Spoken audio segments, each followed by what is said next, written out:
Hey guys, I'm Tyler, and today we're changing the ball joints on my 2001 Toyota Tundra. Let's get started.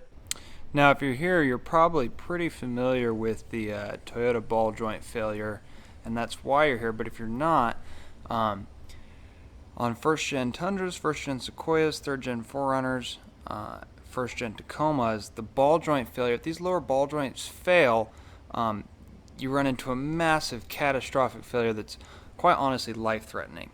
And, some people really argue about this, but the general consensus is that you should go with OEM parts. Now, you can go with 555, that's the other popular part. Personally, this is about, $200 to get these ball joints for my model year Tundra, about up to $250. I went through McGeorge Toyota, got a pretty decent deal on shipping and everything. And you can see kind of these are the parts here that we're looking at. And yeah,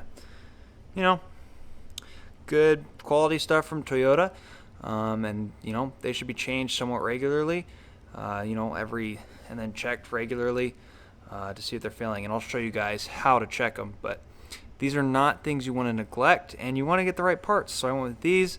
I got the new bolts as well, and then I got castle nut and new cotter pins that come with these as well, all from McGeorge Toyota. So those are the parts I got. In order to test for a bad lower ball joint, you're going to get a block of wood.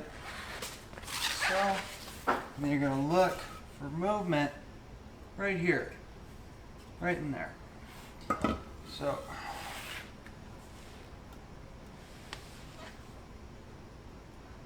honestly, these are pretty solid ball joints, it looks like.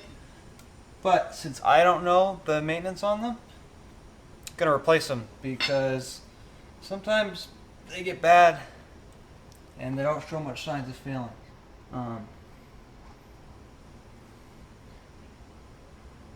Yeah, they look alright, but we're going to replace them.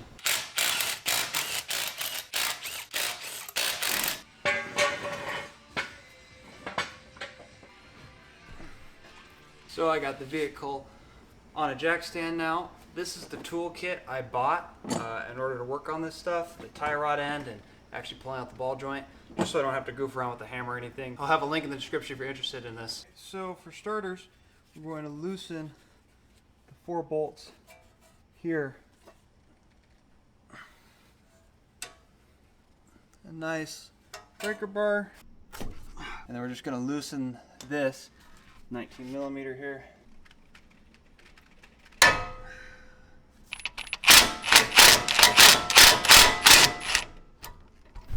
Okay. And then we're going to take this nut and thread it on upside down, like that, so it's flat and level with the surface of the tie rod. This will keep everything else in here from wiggling because the tie rod's still on it. Same deal here, more cotter pin. Okay, cotter pin out, 24 millimeter. Loosen this up. So now everything that needs to come loose is loose, and we're actually working on removing this stuff.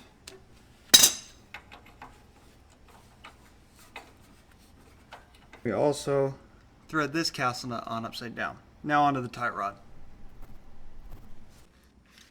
Okay, I've got the tie rod puller here on it. Well, keep going and you will get it eventually. I ran into an issue because this end here deformed on the nut rather than just working. But once I used just the square end of this thread, I did get the tie rod to separate. So we're good to remove the tie rod from here and then go down the lower ball joint. Now I've got this ball joint separator on here, and this one actually fits really good here.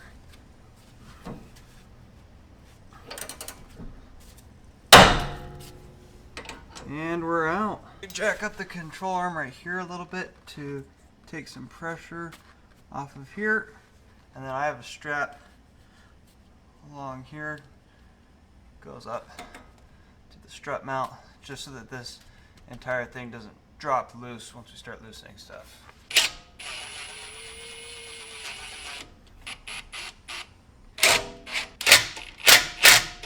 And then jacking up on the rotor right here, more or less. Now remember, I have a strap around here just to keep it kind of in the right spot, but that gives us enough room, a little bit more, a little bit more. Gives us enough room to remove our ball joint. Now we can get new ball joints, and we've got a trail spare. So we're in good shape now. So now that we're at this point, really all that's left to do is put the ball joint back in and put it back together the way you did it. Like I said, I ordered all my parts from McGeorge Toyota. Had a great experience with them. They even told me which bolts to get for the lower ball joint. Got the right part number on those. And so, yeah, that's who I ordered through. Toyota Parts Deal also sells all that stuff. And it's fairly cheap once you get the ball joints. You might as well buy the hardware for them. It's not much more. Get it all in one box and you're good to go.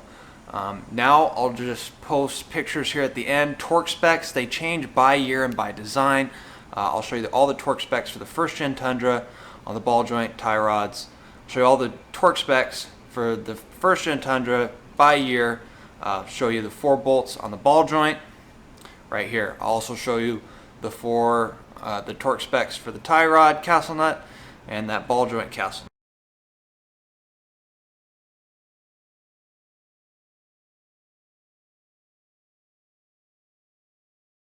Thanks for watching, guys. Let me know if you have any more questions.